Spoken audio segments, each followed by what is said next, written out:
자, 우리가 때로 여호와의 날, 이 종말에 관한 이야기를 들으면 두 종류를 생각하게 되는 것 같습니다. 때로 어떤 사람들은 전쟁에서 개선 장군이 승리하는 것과 같은 그런 것들만을 생각하는 경우들이 있습니다. 우리 그리스도인들도 그 여호와의 날, 종말에 관해서 이야기할 때 물론 계시록 말씀을 생각하는 부분들이 있기는 하지만 그것들이 어떤 나나 우리와는 전혀 상관이 없는 그런 날처럼 생각하는 경우들도 있는 것 같습니다. 그러나 우리가 종말에 대한 말씀을 계시록이나 또한 최근에 여러 가지 묵상이나 또 오늘 이 말씀을 통해서 우리가 볼 때 여호와의 날이라는 것이 단순히 승리의 날로 그치는 것이 아니다라는 것을 생각하게 됩니다. 오늘 본문은 여호와의 날이 임박했고 그것이 잔치가 아니라 엄중한 심판의 날이 될 것이라고 경고하고 있는 것을 보게 됩니다. 그러면서 이 말씀을 듣는 자들에게 어떤 생각하고 그리고 뭔가를 돌아볼 기회를 요구하는 오늘 본문 7절에 이런 말씀이 있죠. 주 여호와 앞에서 잠잠할지어다. 이는 여호와의 날이 가까웠으므로 여호와께서 희생을 준비하시고 그가 청할 자들을 구별하셨음이니라 라는 굉장히 아주 독특한 형태의 침묵을 요구하는 것을 본문에서 보게 됩니다. 자, 오늘 보신 것처럼 본문은 보편적인 심판에 대한 선포로 시작이 됩니다. 2절과 3절 말씀을 보면 이 순서를 좀 유의해서 볼 필요가 있는데 객관에서도 보신 것처럼 여호와께서 이르시되 내가 땅 위의 모든 것을 진멸하리라. 내가 사람과 짐승을 진멸하고 공중의 새와 바다의 고기와 거치게 하는 것과 악인들을 아울러 진멸할 것이라. 내가 사람을 땅 위에서 멸절하리라. 나 여호와의 말이니라. 객관에서 나온 것처럼 이 순서를 보면 하나님께서 창조하신 순서의 역순으로 인간을 제일 마지막에 창조하셨지만 이제는 인간이 가장 먼저 심판당하는 것으로 이 심판에 대한 기록들이 기록되어 있습니다. 땅 위의 모든 것, 사람과 짐승, 새와 물고기, 이것은 죄가 단순히 인간의 영역에서만 머무는 것이 아니라 온 창조 세계의 질서를 무너뜨리는 이런 총체적인 파괴력을 가지고 있다는 것을 보여준다는 것이죠. 그렇죠. 죄에 대한 타락은 단순히 인간에게만 영향을 미치는 것이 아니라 온 창조 질서 전체에 문제를 일으키게 된 요소라는 것을 이 말씀 속에도 다시 한번 보게 됩니다. 자, 그러면서 하나님께서는 온 세상 가운데 있어서도 특별히 자기 백성의 이 내면의 삶, 자기 백성의 현실에 대해서 말씀을 하십니다. 4절에서 6절 말씀을 보면 내가 유다와 예루살렘의 모든 주민들 위에 손을 펴서 남아있는 바알을 그곳에서 멸절하고 그마림이란 이름과 및 그 제사장들을 아울러 멸절하며 또 지붕에서 하늘의 무별에게 경배하는 자들과 경배하며 여호와께 맹세하면서 말감을 가리켜 맹세하는 자들과 여호와를 배반하고 따르지 아니한 자들과 여호와를 찾지도 아니하며 구하지도 아니한 자들을 멸절하리라 라고 말씀하고 계십니다. 합해서 보면 혼합주의지만 세 부류의 사람들이 나오죠. 유다와 예루살렘 백성입니다. 한쪽에는 바알이나 그마림을 섬기는 사람이 있고 내가 여호와의 백성인데 여호와는 그냥 내버려 두고 여기를 섬기는 사람들이 있고 한쪽은 정확한 혼합주의죠. 여호와 앞에 맹세하면서 또 동시에 말감을 가리켜 맹세하는. 그러니까 주일날은 예배 부리고 그리고 주중에는 자기가 마음이 좀 불안하고 그러면 이제 뭐 점치러 다니고 뭐 굿을 보고 사주를 보고 뭐 이런 것들이죠. 영적으로 외적으로 보면 그렇다라는 것입니다. 그리고 한쪽에는 여호와를 배반하고 찾지도 않고 구하지도 아니한 자들에 관한 하나님의 백성의 영적 상태에 대해서 나옵니다. 하나님께서는 인격적으로 유다 사회에 만연한 종교적 혼합주의의 실상을 낱낱이 고발하고 계시죠. 하나님이 인격적으로, 하나님이 성경은 끊임없이 우리들이 얘기할 때 하나님은 아시는 하나님이시다, 보시는 하나님이시다, 들으시는 하나님이시다 라고 얘기를 하고 있지만 하나님의 백성들 자체가 그 하나님의 알고 보고 들으심에 대해서 깨어있지 않고 마치 하나님은 눈도 없고 귀도 없고 생각하는 것도 없고 느끼지도 않는 그냥 말뿐인 하나님으로 생각하는 결국 이제 그것이 종교적인 타락으로 또 삶의 타락으로 이어지게 되는 것입니다. 그러면서 오늘 심판 가운데서 아까 말씀드렸던 굉장히 중요한 전환점이 나오는 거죠. 그 하나님이 말씀하시는 거죠. 주 여호와 앞에서 잠잠할지어다.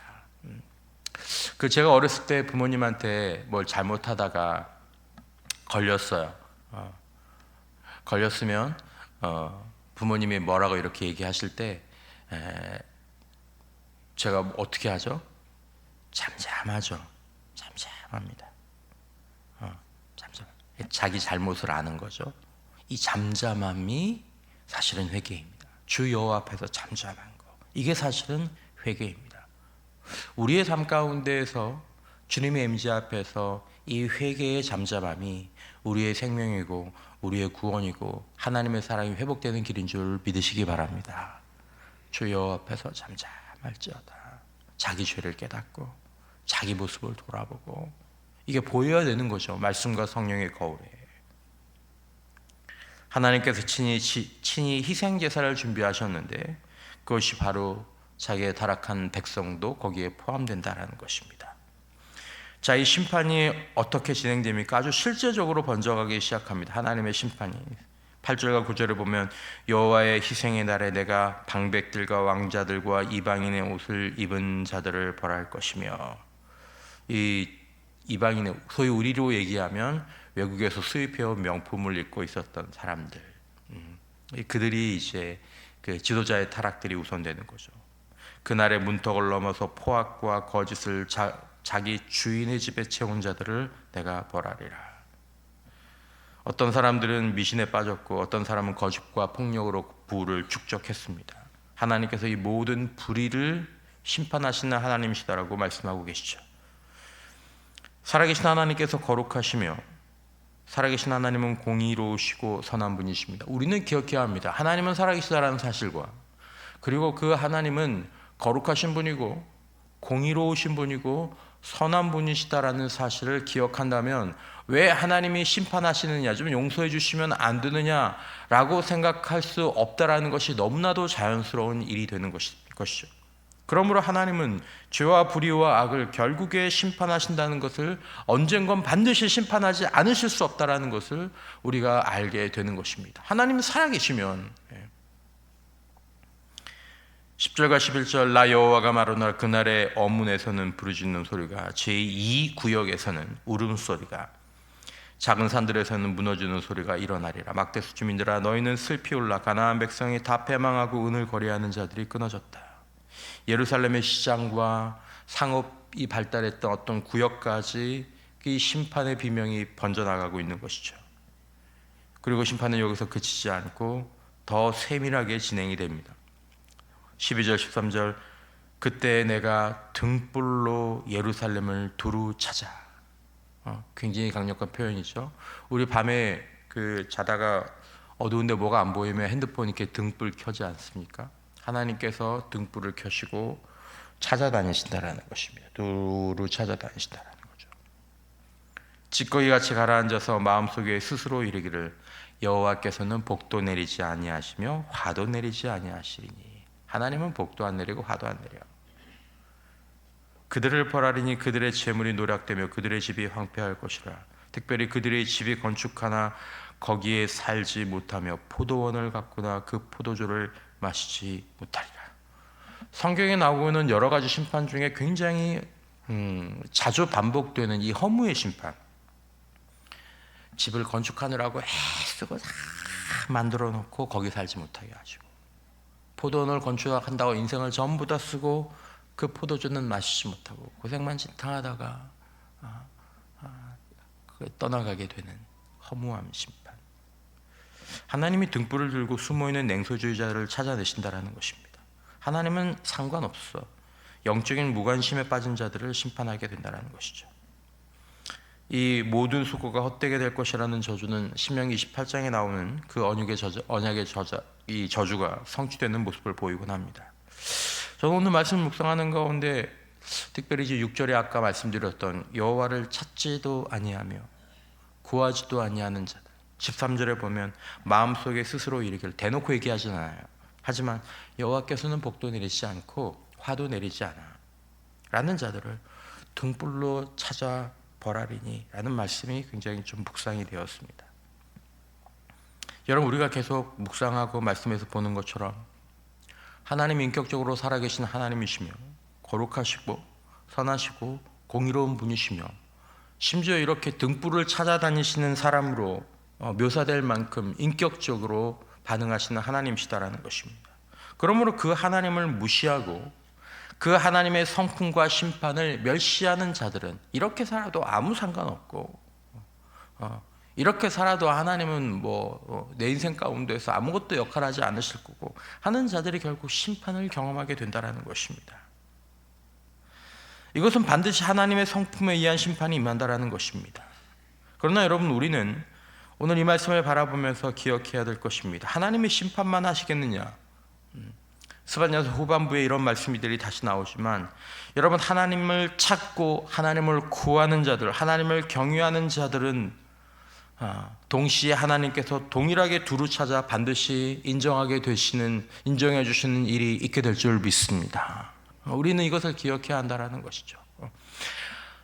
세상은 우리를 실망시킬 수 있습니다. 우리의 노력은 때로 우리를 배신할 수도 있습니다. 우리가 믿었던 사람은 우리들을 실망시킬 수 있지만, 하나님은 결코 하나님을 경외하고 하나님을 신뢰하고 하나님을 찾고 하나님 편에 섰던 자들을 실망시키거나 그들을 버리시거나 그들을 잊지 않으심을 우리가 믿어야 될 줄 믿습니다.